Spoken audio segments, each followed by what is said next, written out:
तो सबसे पहली बात तो यह है कि 700 साल से ये मस्जिद है और यहां पर नमाज अदा की जा रही है।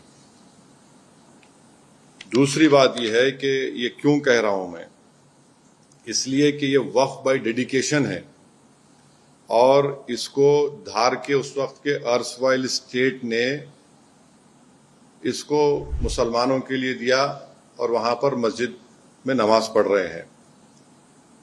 दूसरा पॉइंट यह है कि 1904 में कलेक्टर ने इसको रिलिंक्विश किया और वो एक्ट था section 4 and 13 of 1904 act.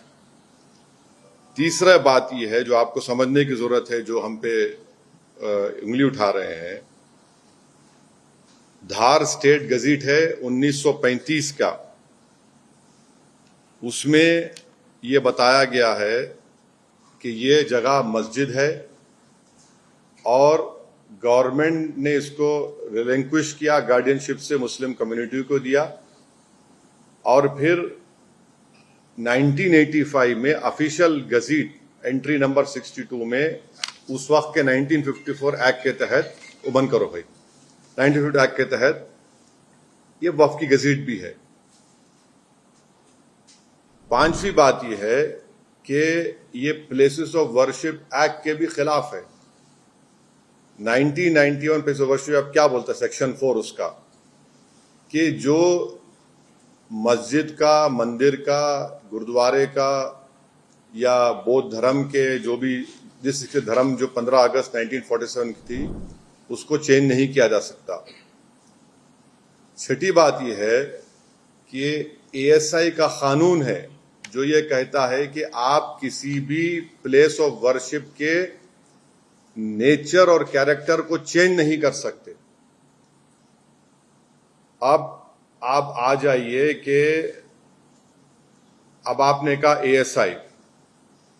ASI ने 1951 में और 1952 में ये क्लैरिफिकेशन दे चुकी है कि ये मस्जिद है और उस वक्त उन्होंने ASI ने रिजेक्ट किया था इसको कि जो वहां पर भोज उत्सव मनाना चाहते थे। 51 और 52 का ASI के ऑर्डर है। अब आप आ जाइए कि ये जजमेंट हम इसको एरोनियस क्यों मानते हैं इस जजमेंट को, क्योंकि कोर्ट ने जैसा मैंने भी कहा 1935 के धार स्टेट एग्जीक्यूटिव को स्टेट गजेट को नजरअंदाज कर दिया, 1985 के वक्फ रजिस्ट्रेशन को उन्होंने नजरअंदाज कर दिया और जो प्लेस ऑफ वर्शिप एक्ट है उसको भी उन्होंने नजरअंदाज कर दिया।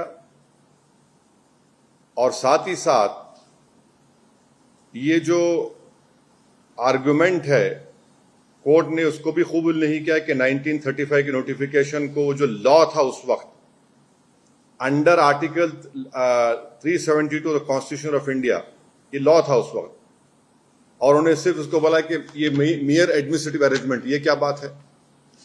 मियर एडमिनिस्ट्रेटिव अरेंजमेंट जो है वो किसी कॉन्स्टिट्यूशनल प्रिंसिपल्स को ओवरराइड नहीं कर सकता।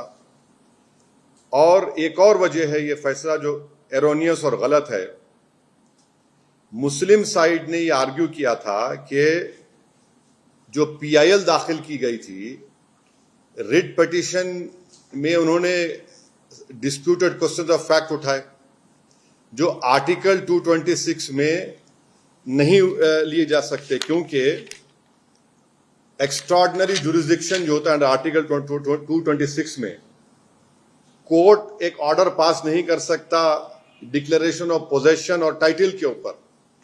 और एक और बात जो आपको समझने की जरूरत है कि ऑलरेडी एक सिविल डिस्प्यूट केस चल रहा है टाइटल का, उसको भी कोर्ट ने नजरअंदाज कर दिया।